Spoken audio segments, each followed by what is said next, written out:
La pause café avec Fanny Griesmer, comme tous les jours. C'est un plaisir de vous accueillir, Fanny. J'ai commencé mon lancement d'émission, vous avez vu, par J'ai la mémoire qui flanche, je ne me souviens plus de rien. À qui ce n'est pas arrivé un jour? Ce n'est pas « je ne me souviens plus très bien ».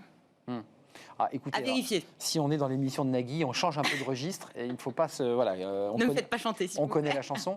En tout cas, ce qui est sûr, c'est qu'à qui n'est pas arrivé un jour d'être dans une situation d'antenne, de travail, de réunion, avec la mémoire qui flanche, ou l'incapacité même de pouvoir se souvenir d'éléments concrets, précis, qui sont souvent des éléments de présentation, et tout d'un coup, ça s'effondre. Qu'est-ce qui se passe? Comment on fait? Faut-il s'en inquiéter? Non. En tout cas, c'est vrai que la mémoire, c'est un outil incroyable. Il nous permet d'être efficace, de mobiliser une connaissance, un savoir, une expérience acquise antérieurement, de la mobiliser pour avancer, bref, de gagner du temps. Je trouve que c'est vraiment un outil spectaculaire. Ouais, c'est incroyable. On a une excellente mémoire, ça permet d'être efficace et rapidement. Donc, véritable atout dans votre vie professionnelle. Et pourtant, elle peut parfois nous jouer des tours. On apprend, on oublie aussi vite, quand parfois on se souvient d'un détail, mais c'est absolument sans intérêt, ou vous vous rappelez peut-être du dernier vers de la première poésie que vous avez apprise à l'école. Peut-être parce que vous avez tellement angoissé que forcément c'est un moment marquant et que vous vous souvenez très bien de cette poésie. En tout cas, depuis la maternelle, c'est vrai, on tente de nous faire retenir une multitude de choses, des noms, un paquet de théorèmes, des dates, mais on ne nous a jamais expliqué comment on pouvait les engranger. On vous dit, apprenez par cœur. Globalement, c'est la méthode. Et tout le monde n'est pas basé comme ça sur ce mode-là. On n'est pas tous sensibles à cette méthode-là. Sans mode d'emploi, chacun teste sa méthode. Vous verrez, il y en a plusieurs. Je pense que chacun doit trouver celle qui lui convient le mieux. Alors, c'est quoi les bonnes conditions pour mémoriser, Fanny? Parce que donnez-nous des trucs. Pas de secret là-dessus. Faut bosser. Pour bien mémoriser, il faut travailler, certes, mais il faut surtout se concentrer. Pas évident lorsque l'on est constamment sollicité, dérangé, avec ces alertes sur le téléphone, coup de téléphone, mail, notification. Le stress et le surmenage interfèrent également avec la concentration, ce qui fragilise bien sûr l'apprentissage. Plusieurs études ont démontré récemment que les deux premiers confinements ont eu des effets néfastes sur notre mémoire. Ça a ramolli le cerveau.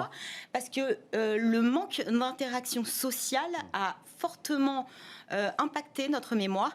Parce que finalement, on a l'impression qu'elles sont parfois sans intérêt, mais les conversations qu'on peut avoir avec des gens qu'on rencontre permettent d'encoder ces souvenirs, de consolider aussi nos connaissances, et la faute aussi au stress, à l'anxiété, bien sûr, qu'on peut avoir, mais également à la sédentarité, parce que finalement, quand on se déplace, en fait, les repères spatiaux sont des marqueurs, et ça permet d'associer des souvenirs à un endroit particulier. C'est vrai que quand vous vous déplacez entre votre chambre, la cuisine et votre salle à manger, ça reste un petit peu limité pour situer un souvenir dans l'espace. Un peu zoo. Vous dites encoder, j'ai remarqué que vous dites encoder. Notre cerveau est un ordinateur. Oui, parce qu'en fait, on a plusieurs mémoires. Oui, c'est une grosse machine. Mémoire à court terme, elle prend toutes les informations. Cette mémoire à court terme, elle est assez traître, 30 secondes a priori. C'est celle qu'on utilise quand on lit, par exemple. Vous retenez le début de la phrase pour comprendre la suite et lire la fin. Quand vous passez à l'autre phrase, vous avez déjà oublié la première phrase. La mémoire flash, quoi. Mais en fait, voilà, c'est un premier rayon de stockage. Et ensuite, il y a la mémoire à long terme, qui est encore diverse, qui se base notamment sur la mémoire sensorielle, par exemple, associée à vos sens. Et donc là, c'est sur du plus long terme, donc longue durée, vous pouvez vous souvenir de choses pendant toute votre vie. Bon, la bonne nouvelle, c'est que même si vous avez des trous de mémoire, mémoire, ça se travaille. C'est comme un muscle, voilà. Donc, il faut l'entraîner au quotidien. Oui, c'est un sportif, quoi. L'idée, c'est surtout de travailler sur les stratégies qui vous permettent de conserver cette mémoire. La répétition espacée, je vous le disais, apprendre par cœur. L'idée, c'est de lire, relire, relire sur des temps un petit peu espacés. Ne vous y prenez pas au dernier moment, puisque globalement, là, méthode ne fonctionne pas. Donc, c'est-à-dire absorber, imprimer dans votre cerveau ce que vous avez pu lire. Autre méthode, j'aime beaucoup, si c'est un concept par exemple, c'est l'expliquer à quelqu'un d'autre. Pourquoi ? Parce que finalement, vous simplifiez le concept, vous mettez vos propres mots dessus. Et on le teste aussi un peu. Voilà, on se teste. On se teste. Moi, je trouve que c'est plutôt. C'est une très bonne méthode. J'avais l'habitude de raconter mes leçons, par exemple, à mes parents ou à ma grand-mère. Dans l'oral. À l'oral, finalement, on se souvient mieux dès lors qu'on a simplifié la leçon ou le concept. Il y a aussi d'autres moyens détournés qui peuvent vous aider à mémoriser une ou plusieurs informations. Sachez une chose, votre mémoire, celle à long terme, elle adore une chose, c'est qu'on lui raconte des histoires. Eh oui, raconte-moi une histoire. histoire. Alors Arnaud, je vais vous mettre encore sur le grill aujourd'hui. Vous êtes dur, elle est dure avec moi. Avec la méthode SEL. C'est une méthode développée par Sébastien Martinez, qui est le champion de France de la mémoire. Et oui, ça existe. Il est également ingénieur des mines. Une recette quasi infaillible, paraît-il. C'est ce qu'on va voir. SEL, c'est un acronyme. S pour sens, ce qui signifie que les 5 sens vont être mobilisés. E pour enfance, parce qu'il va falloir replonger dans votre enfance. En gros, il va falloir avoir de l'imagination, je ne vais pas vous le cacher. Et les enfants en ont. Et L pour le lien. On va tisser des liens entre les différents éléments. Méthode parfaite pour apprendre une liste de mots, c'est ce que je vais vous proposer.